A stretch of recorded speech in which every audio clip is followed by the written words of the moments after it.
نبی کریم صلی اللہ علیہ وآلہ وسلم کی ولادت باسعادت کا ایمان افروز واقعہ۔ خواتین و حضرات، نبی کریم صلی اللہ علیہ وآلہ وسلم کی ولادت بذات خود ایک معجزہ تھا، اور یہ وجہ ہے کہ آپ صلی اللہ علیہ وآلہ وسلم کی ولادت کے وقت بہت سے معجزات اور واقعات ایسے پیش آئے کہ جن کا تذکرہ ضروری ہے، اور ہر مسلمان کو ان واقعات اور معجزات کا علم ہونا چاہیے۔ مستند روایات کی روشنی میں چند روایات آپ کی سماعتوں کی نظر کرتے ہیں۔ حضرت ابن عباس رضی اللہ تعالیٰ عنہ کہتے ہیں کہ رسول اللہ صلی اللہ علیہ وآلہ وسلم اس دنیا میں تشریف لائے تو آپ کی انوال یعنی ناف کی نال کٹی ہوئی تھی، حالانکہ انوال نال کو بچے پیدا ہونے کے بعد دائیا کاٹتی ہے، اور آپ ختنہ شدہ پیدا ہوئے۔ عبد المطلب یہ دیکھ کر بے حد حیران ہوئے اور خوش بھی۔ وہ کہا کرتے تھے میرا بیٹا نرالی شان کا ہوگا۔ آپ کی پیدائش سے پہلے مکہ کے لوگ خشک سالی اور قحط کا شکار تھے، لیکن جو ہی آپ صلی اللہ علیہ وآلہ وسلم دنیا میں تشریف لائے، بارشیں شروع ہو گئیں، خشک سالی دور ہو گئی، درخت ہرے بھرے ہو گئے اور پھلوں سے لد گئے، زمین پر سبزہ ہی سبزہ نظر آنے لگا۔ پیدائش کے وقت آپ اپنے ہاتھوں پر جھکے ہوئے تھے، سر آسمان کی طرف تھا۔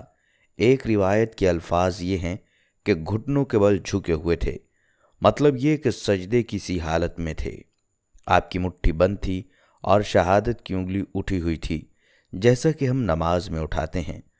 حضور صلی اللہ علیہ وآلہ وسلم فرماتے ہیں، جب میری والدہ نے مجھے جنم دیا تو ان سے ایک نور نکلا، اس نور سے شام کے محلات جگمگا اٹھے۔ اسی طرح آپ صلی اللہ علیہ وآلہ وسلم کی والدہ سیدہ آمنہ فرماتی ہیں، محمد صلی اللہ علیہ وآلہ وسلم کی پیدائش کے وقت ظاہر ہونے والے نور کی روشنی میں مجھے بصرہ میں چلنے والے اونٹوں کی گردنیں تک نظر آئیں۔ پیارے دوستو، علامہ سہلی رحمۃ اللہ علیہ نے لکھا ہے کہ جب آپ صلی اللہ علیہ وآلہ وسلم پیدا ہوئے تو آپ نے اللہ کی تعریف کی۔ ایک روایت میں یہ الفاظ آئے ہیں جس کا ترجمہ ہے، اللہ تعالیٰ سب سے بڑا ہے، اللہ تعالیٰ کی بے حد تعریف ہے، اور میں صبح و شام اللہ کی پاکی بیان کرتا ہوں۔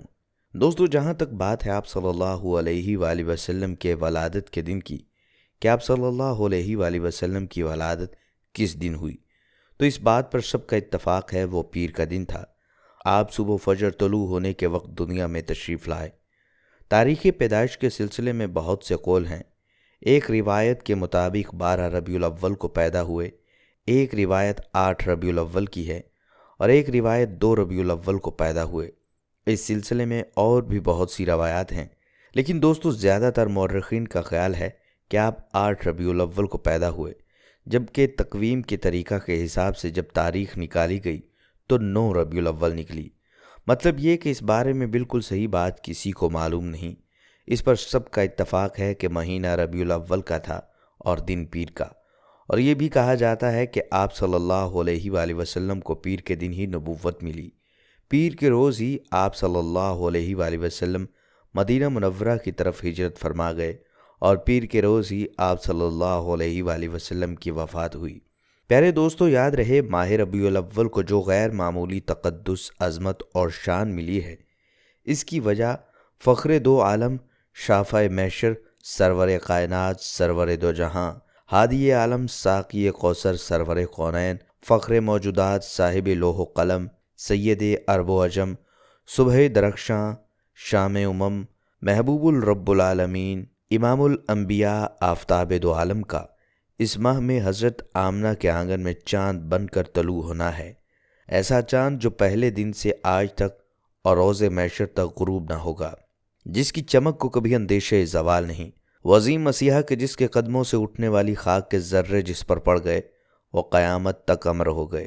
اس ماہ میں صرف سرور دو عالم صلی اللہ علیہ وآلہ وسلم کا ظہور قدسی ہی نہیں ہوا، بلکہ عالم نو طلوع ہوا۔ تاریخ عالم نے نئے سفر کا آغاز کیا۔ خواتین و حضرات، یاد رہے کہ آپ صلی اللہ علیہ وآلہ وسلم عام الفیل میں پیدا ہوئے، یعنی ہاتھیوں والے سال میں۔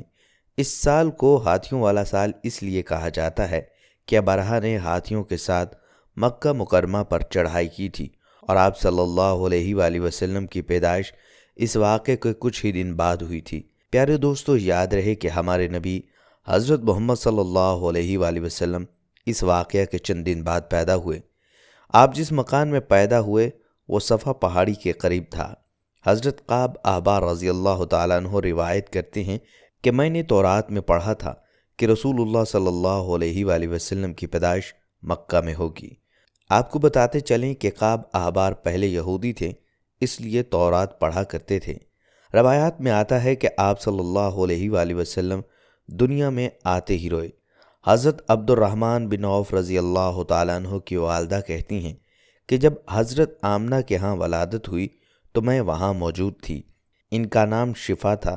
فرماتی ہیں جب آپ صلی اللہ علیہ وآلہ وسلم میرے ہاتھوں میں آئے تو روئے۔ آپ کے دادا عبد المطلب کو آپ کی ولادت کی اطلاع دی گئی۔ وہ اس وقت خانہ کعبہ کا طواف کر رہے تھے۔ اطلاع ملنے پر گھر آئے، بچے کو گود میں لیا۔ اس وقت آپ کی والدہ نے ان سے کہا، یہ بچہ عجیب ہے، سجدے کی حالت میں پیدا ہوا ہے، یعنی پیدا ہوتے ہی اس نے سجدہ کیا، پھر سجدے سے سر اٹھا کر انگلی آسمان کی طرف اٹھائی ہے۔ کہتے ہیں کہ عبد المطلب نے آپ کو دیکھا، اس کے بعد آپ کو کعبہ میں لے آئے، پھر واپس لا کر حضرت آمنہ کو دیا۔ آپ کو عرب کے دستور کے مطابق ایک برتن سے ڈھانپ دیا گیا، لیکن وہ برتن ٹوٹ کر آپ کے اوپر سے ہٹ گیا۔ سبحان اللہ۔ اس وقت آپ اپنا انگوٹھا چوستے نظر آئے۔ کہتے ہیں کہ اس موقع پر شیطان بری طرح چیخا۔ تفسیر ابن مخلد میں ہے کہ شیطان صرف 4 مرتبہ چیخا۔ پہلی بار اس وقت جب اللہ تعالیٰ نے اسے ملعون ٹھہرایا، دوسری بار اس وقت جب اسے زمین پر اتارا گیا، تیسری بار اس وقت چیخا جب آپ صلی اللہ علیہ وآلہ وسلم کی پیدائش ہوئی، اور چوتھی مرتبہ اس وقت جب نبی کریم صلی اللہ علیہ وآلہ وسلم پر سورہ فاتحہ نازل ہوئی۔ اس موقع پر حضرت حسان بن ثابت رضی اللہ تعالیٰ عنہ کہتے ہیں، میں 8 سال کا تھا، جو کچھ دیکھتا اور سنتا تھا اس کو سمجھتا تھا۔ ایک صبح میں نے یثرب یعنی مدینہ منورہ میں ایک یہودی کو دیکھا۔ وہ ایک اونچے ٹیلے پر چڑھ کر چلا رہا تھا۔ لوگ اس یہودی کے گرد جمع ہو گئے اور بولے، کیا بات ہے، کیوں چیخ رہے ہو؟ یہودی نے جواب دیا، احمد کا ستارہ طلوع ہو گیا ہے اور وہ آج رات پیدا ہو گئے ہیں۔ دوستو، آپ کو بتاتے چلیں کہ حضرت حسان بن ثابت رضی اللہ تعالیٰ عنہ بعد میں 60 سال کی عمر میں مسلمان ہوئے تھے۔ 120 سال کی عمر میں انہوں نے وفات پائی، گویا ایمان کی حالت میں 60 سال زندہ رہے۔ بہت اچھے شاعر تھے۔ نبی کریم صلی اللہ علیہ وآلہ وسلم کی اپنے اشعار میں تعریف کیا کرتے اور دشمنوں کی برائی اشعار میں بیان کرتے۔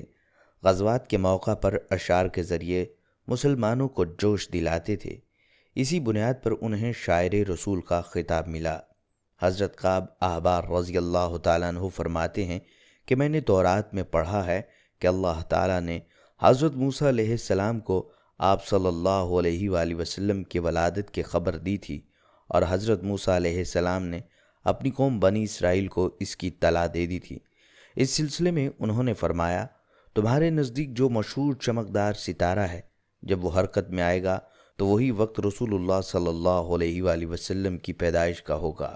خواتین و حضرات، یاد رہے یہ خبر بنی اسرائیل کے علماء ایک دوسرے کو دیتے چلے آئے تھے، اور اسی طرح بنی اسرائیل کو بھی آپ صلی اللہ علیہ وآلہ وسلم کی ولادت کے وقت یعنی اس کی علامات معلوم تھیں۔ حضرت عائشہ رضی اللہ تعالیٰ عنہ سے روایت ہے، ایک یہودی عالم مکہ میں رہتا تھا۔ جب وہ رات آئی جس میں آپ صلی اللہ علیہ وآلہ وسلم پیدا ہوئے تو وہ قریش کی ایک مجلس میں بیٹھا تھا۔ اس نے کہا، کیا تمہارے ہاں آج کوئی بچہ پیدا ہوا ہے؟ لوگوں نے کہا، ہمیں تو معلوم نہیں۔ اس پر اس یہودی نے کہا، میں جو کچھ کہتا ہوں اچھی طرح سن لو۔ آج اس امت کا آخری نبی پیدا ہو گیا، اور قریش کے لوگوں، وہ تم میں سے ہی ہے، یعنی وہ قریشی ہے۔ اس کے کندھے کے پاس ایک علامت ہے، یعنی مہر نبوت، اس میں بہت زیادہ بال ہیں، یعنی گھنے بال ہیں، اور یہ نبوت کا نشان ہے، نبوت کی دلیل ہے۔ اس بچے کی ایک علامت یہ ہے کہ وہ 2 دن تک دودھ نہیں پیے گا۔ ان باتوں کا ذکر ان کی نبوت کی علامات کے طور پر پرانی کتب میں موجود ہے۔ علامہ ابن حجر نے لکھا ہے کہ یہ بات درست ہے کہ آپ صلی اللہ علیہ وآلہ وسلم نے 2 دن تک دودھ نہیں پیا تھا۔ یہودی عالم نے جب یہ باتیں بتائیں تو لوگ وہاں سے اٹھ گئے۔ انہیں یہودی کی باتیں سن کر بہت حیرت ہوئی تھی، تو ان میں سے ہر ایک نے اس کی باتیں اپنے گھر والوں کو بتائیں۔ عورتوں کو چونکہ حضرت آمنہ کے ہاں بیٹا پیدا ہونے کی خبر ہو چکی تھی، اس لیے انہوں نے اپنے مردوں کو بتایا۔ یہودی عالم نے کہا، ذرا چل کر مجھے وہ بچہ دکھاؤ۔ لوگ اسے ساتھ لیے حضرت آمنہ کے گھر باہر آئے، ان سے بچہ دکھانے کی درخواست کی۔ آپ نے بچے کو کپڑے سے نکال کر انہیں دے دیا۔ لوگوں نے آپ کے کندھے پر سے کپڑا ہٹایا۔ یہودی کی نظر جوں ہی مہر نبوت پر پڑی، وہ فوراً بے ہوش ہو کر گر پڑا۔